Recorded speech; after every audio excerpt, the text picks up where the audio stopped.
Ah non, tu connais le texte par cœur, je te laisse le dire. Salut, c'est Vijaya et je suis là pour te lire une histoire. Comment ça va aujourd'hui? Bien, je te laisse t'installer. Voilà. Est-ce que tu es prêt? Oui. Et ton papa et ta maman? Ça va. Les adultes aussi. Super. Allez, on est prêt? Et voilà, l'histoire du jour, blablabla. Bla bla. Bah, tu connais le texte par cœur. Donc, je peux commencer les bisous et les coucous. Des bisous pour Pablo et Anita. Merci de suivre les histoires. Il paraît que vous êtes là depuis le début. Merci beaucoup, beaucoup, beaucoup, beaucoup, beaucoup. Je voulais faire des recoucous à Lucien, Yuna et Gabriel. Et aussi Jeanne. Je t'avais même pas fait un coucou, Jeanne. Bisous. Et aussi Elisa et Thomas, salut. Et des bisous et des coucous à Daphné et Léa. L'histoire du jour. Bah non, oui, je sais, on est dimanche. Normalement, le dimanche, c'est un j'aime lire. Et ben là, je me suis dit non, on va lire les belles histoires. Et ça s'appelle La colère de Sven. Alors, je connais un petit Sven, mais il n'a aucun rapport avec le personnage de l'histoire, hein? D'accord? Oh, ça n'a rien à voir. La colère de Sven est une histoire écrite par Bertrand Fichou et illustrée par Boiry. Pour la première fois, Sven va pêcher sur le lac. C'est sa maman qui lui a demandé de rapporter du poisson. Car il n'y a presque plus rien à manger à la maison.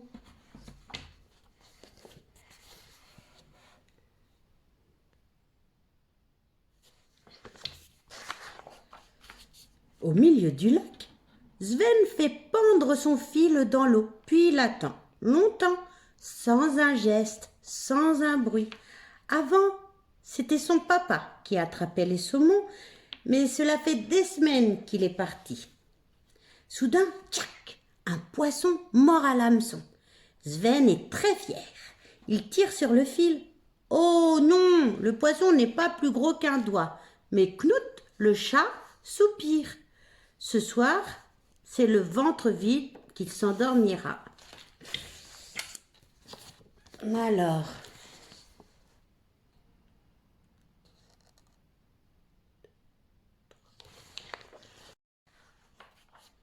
Sven est rentré à la maison. Il essaie de faire rire sa maman avec son histoire de poisson pas plus gros qu'un doigt. Mais comme chaque jour, maman est triste. C'est à cause de papa, bien sûr. Depuis des semaines, il est parti en expédition de l'autre côté de la mer. Alors maman s'occupe de la maison et fait le jardin, coupe du bois. Sven est en colère. Si son papa était là, tout serait plus simple et il saurait attraper des saumons.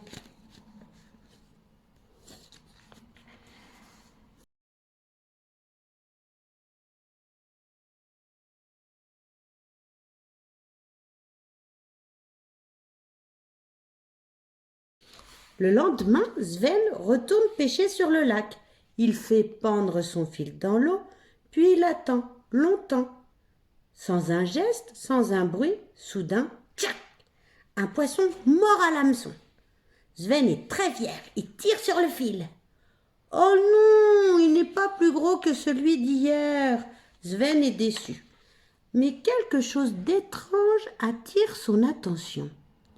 Dans le reflet, à la surface de l'eau, il voit comme un autre pêcheur, assis à côté de lui, avec un énorme saumon au bout de sa ligne. Et ce pêcheur ressemble à son papa. D'un coup de rame, Sven efface le reflet. Il pense, mon papa se fiche bien de nous. De toute façon, il n'est jamais là.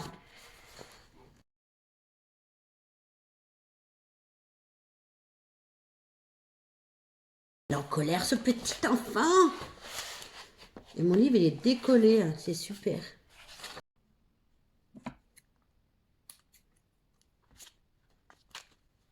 Chut, tu dis pas, j'ai cassé le livre. J'ai mis du scotch. Quand le soir, Sven rentre à la maison, surprise! Son papa est de retour. Après 6 semaines en mer, Sven devrait être content de le voir. Pourtant, il est toujours en colère. Papa dit à Sven: Maman m'a raconté que tu as pêché un poisson hier, et je vois que tu en as pêché un autre aujourd'hui. C'est bien, mon garçon, même s'il n'est pas bien gros. Sven serre les poings. En plus, son papa se moque de lui. Le papa de Sven qui est revenu.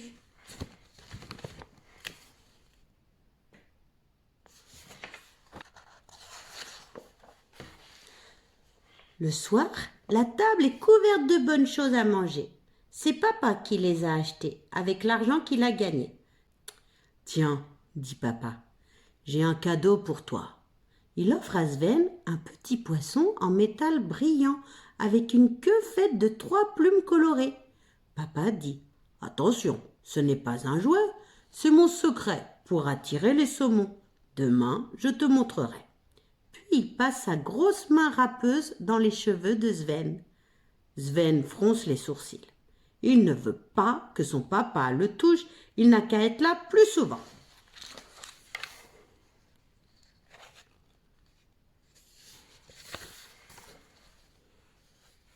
Regarde, on voit le chat qui mange. Tout le monde est à table.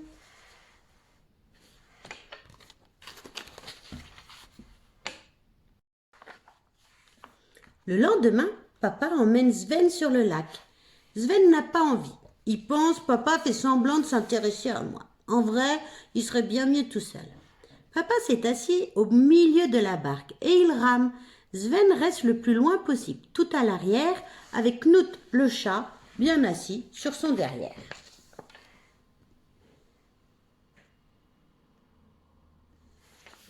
Il faudrait presque les petits bruits des mouettes et des oiseaux.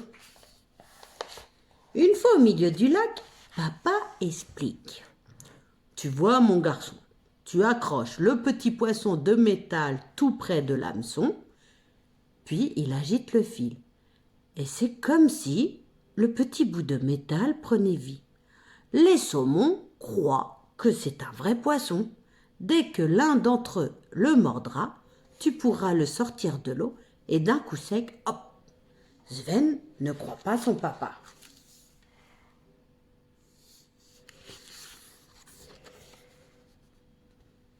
Sven agite sa canne à pêche. Mais il est encore énervé. Il pense: Papa disparaît pendant des semaines, et puis il rentre, et il m'explique ce qu'il faut faire, ce qu'il faut pas faire. Tout d'un coup, tchac, un poisson mort à l'hameçon. Oh, cette fois c'est un saumon, et un gros. Papa applaudit. Bravo mon garçon, tu vois, je ne t'ai pas menti.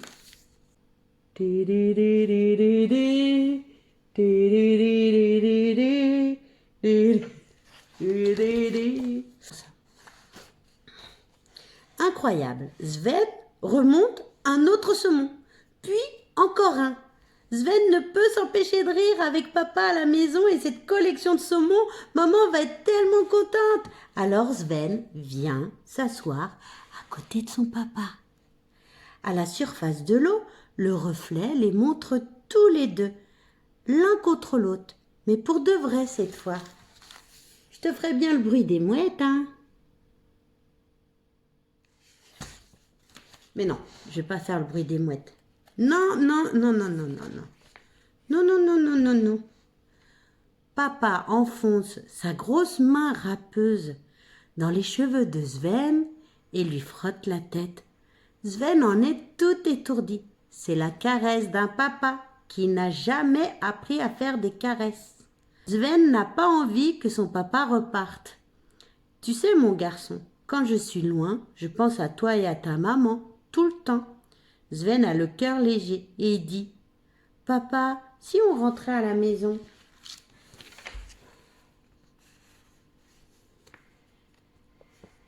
Ah, je vois le petit mot que tu connais. Qu'est-ce qui veut dire F-I-N? Ça veut dire faim. Je ne sais plus. Qu'est-ce que je dois dire? Alors, ce que je voulais dire avec ma tête d'innocente, c'était vous dire au revoir et à demain. Bisous.